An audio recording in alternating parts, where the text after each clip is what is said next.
తరువాత ఇశ్రాయేలీయుల సమాజమంతయును ఏలీము నుండి ప్రయాణమైపోయి వారు ఐగుప్తు దేశములో నుండి బయల్దేరిన 2వ నెల 19వ దినమున ఏలీమునకును సీనాయికిని మధ్యనున్న సీను అరణ్యమునకు వచ్చిరి. ఆ అరణ్యములో ఇశ్రాయేలీయుల సమాజమంతయు మోషే అహరోనుల మీద సనిగెను.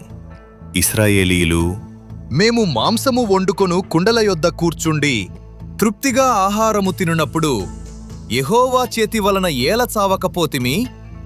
ఈ సర్వసమాజమును ఆకలిచేత చంపుటకు ఈ అరణ్యములోనికి మమ్మును అక్కడ నుండి తోడుకొని వచ్చితిరి అని వారితోననగా, యెహోవా మోషేను చూచి, ఇదిగో నేను ఆకాశము నుండి మీ కొరకు ఆహారమును కురిపించెదను. వారు నా ధర్మశాస్త్రముననుసరించి నడుతురో లేదో అని నేను వారిని పరీక్షించునట్లు ఈ ప్రజలు వెళ్ళి ఏనాటి బత్తెము ఆనాడే కూర్చుకొనవలెను. మరియు 6వ దినమున వారు తెచ్చుకొనిన దానిని సిద్ధపరచుకొనవలెను. వారు దినదినమున కూర్చుకొను దానికంటే అది 2 అనెను. అప్పుడు మోషే అహరోనులు ఇశ్రాయేలీయులందరితో, యెహోవా ఐగుప్తు దేశములో నుండి మిమ్మును బయటికి రప్పించెనని సాయంకాలమందు మీకు తెలియబడును. యెహోవా మీద మీరు సనిగిన సనుగులను ఆయన విరుచున్నాడు. ఉదయమున మీరు యెహోవా మహిమను చూచెదరు. మేము ఏ పాటి వారము, మా మీద సనుగనేలా అనిరి.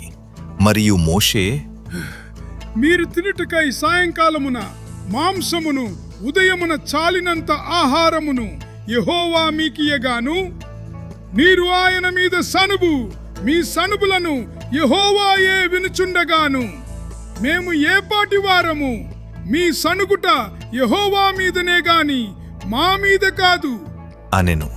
అంతట మోషే అహరోనుతో, యెహోవా సన్నిధికి సమీపించుడి. ఆయన మీ సనుగులను విననని నీవు ఇశ్రాయేలీల సర్వ సమాజముతో చెప్పుము అనెను. అట్లు అహరోను ఇశ్రాయేలీయుల సర్వసమాజముతో మాటలాడుచుండగా వారు అరణ్యము వైపు చూచిరి. అప్పుడు యెహోవా మహిమ ఆ మేఘములో వారికి కనబడెను. అప్పుడు యెహోవా మోషేతో ఇట్లనెను, నేను ఇశ్రాయేలీయుల సనుగులను వింటిని. నీవు సాయంకాలమున మీరు మాంసము తిందురు, ఉదయమున ఆహారము చేత తృప్తి పొందుదురు. అప్పుడు మీ దేవుడనైన యెహోవాను నేనే అని మీరు తెలిసికొందురు అని వారితో చెప్పుమనెను. కాగా సాయంకాలమున పూరేడులు వచ్చి వారి పాళెమును కప్పెను. ఉదయమున మంచు వారి పాళెము చుట్టుపడియుండెను.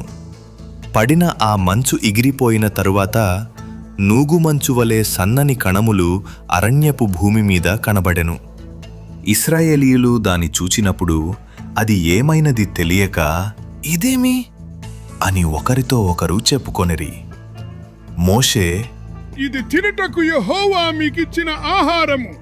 యెహోవా ఆజ్ఞాపించిన దేమనగా ప్రతి వాడును తన వారి భోజనమునకు, ప్రతి వాడు తన కుటుంబములోని తలకు ఒక్కొక్క ఓమెరు చొప్పున దాని కూర్చుకొనవలెను. ఒక్కొక్కడు తన గుడారములోనున్న వారి కొరకు కూర్చుకొనవలెను అనెను. ఇశ్రాయేలీయులు అట్లు చేయగా కొందరు హెచ్చుగాను కొందరు తక్కువగాను కూర్చుకొనిరి. వారు ఓమెరుతో కొలిచినప్పుడు హెచ్చుగా కూర్చుకొనిన వానికి ఎక్కువగా మిగులలేదు, తక్కువగా కూర్చుకొనిన వానికి తక్కువ కాలేదు. వారు తమ తమ ఇంటివారి భోజనమునకు సరిగా కూర్చుకొనియుండిరి. మరియు మోషే, దీనిలో ఏమియు ఉదయము వరకు ఎవరును మిగుల్చుకొనకూడదు అని వారితో చెప్పెను. అయితే వారు మోషే మాట వినక కొందరు ఉదయము వరకు దానిలో కొంచెము మిగుల్చుకొనగా అది పురుగుపట్టి కంపుకొట్టెను. మోషే వారి మీద కోపపడగా వారు అనుదినము ఉదయమున ఒక్కొక్కడు తన ఇంటివారి భోజనమునకు తగినట్టుగా కూర్చుకొనిరి. ఎండవేడిమికి అది కరిగెను. 6వ దినమున వారు ఒక్కొక్కనికి 2 ఓమెరుల చొప్పున 2 ఆహారము కూర్చుకొనినప్పుడు సమాజము యొక్క అధికారులందరూ వచ్చి అది మోషేకు తెలిపిరి. అందుకు అతడు, యెహోవా చెప్పిన మాట ఇది. రేపు విశ్రాంతి దినము, అది యెహోవాకు పరిశుద్ధమైన విశ్రాంతి దినము. మీరు కాల్చుకొనవలసినది కాల్చుకొనుడి, మీరు వండుకొనవలసినది వండుకొనుడి. ఉదయము వరకు మిగిలిన దంతయు మీ కొరకు ఉంచుకొనుడి అని వారితో చెప్పెను. మోషే ఆజ్ఞాపించినట్లు వారు ఉదయము వరకు దానిని ఉంచుకొనిరి. అది కంపు కొట్టలేదు, దానికి పురుగు పట్టలేదు. మోషే, నేడు దాని తినుడి. నేటి దినము యెహోవాకు విశ్రాంతి దినము. నేడు అది బయట దొరకదు. 6 దినములు దాని కూర్చుకొనవలెను. విశ్రాంతి దినమున అనగా 7వ దినమున అది దొరకదు అనెను. అట్లు జరిగెను. ప్రజలలో కొందరు 7వ దినమున దాని కూర్చుకొన వెళ్ళగా వారికేమియూ దొరకకపోయెను. అందుకు యెహోవా మోషేతో ఇట్లనెను: మీరు ఎన్నాళ్ల వరకు నా ఆజ్ఞలను నా ధర్మశాస్త్రమును అనుసరించి నడువనొల్లరు? చూడుడి, నిశ్చయముగా యెహోవా ఈ విశ్రాంతి దినమును ఆచరించుటకు సెలవిచ్చెను గనుక 6వ దినమున 2 దినముల ఆహారము మీకనుగ్రహించుచున్నాడు. ప్రతివాడును తన తన చోట నిలిచియుండవలెను. 7వ దినమున ఎవడును తన చోట నుండి బయలు వెళ్ళకూడదు అనెను. కాబట్టి 7వ దినమున ప్రజలు విశ్రమించిరి. ఇశ్రాయేలీయులు దానికి మన్నా అను పేరు పెట్టిరి. అది తెల్లని కొతి మెరగింజవలే నుండెను. దాని రుచి తేనెతో కలిపిన అపూపములవలే నుండెను.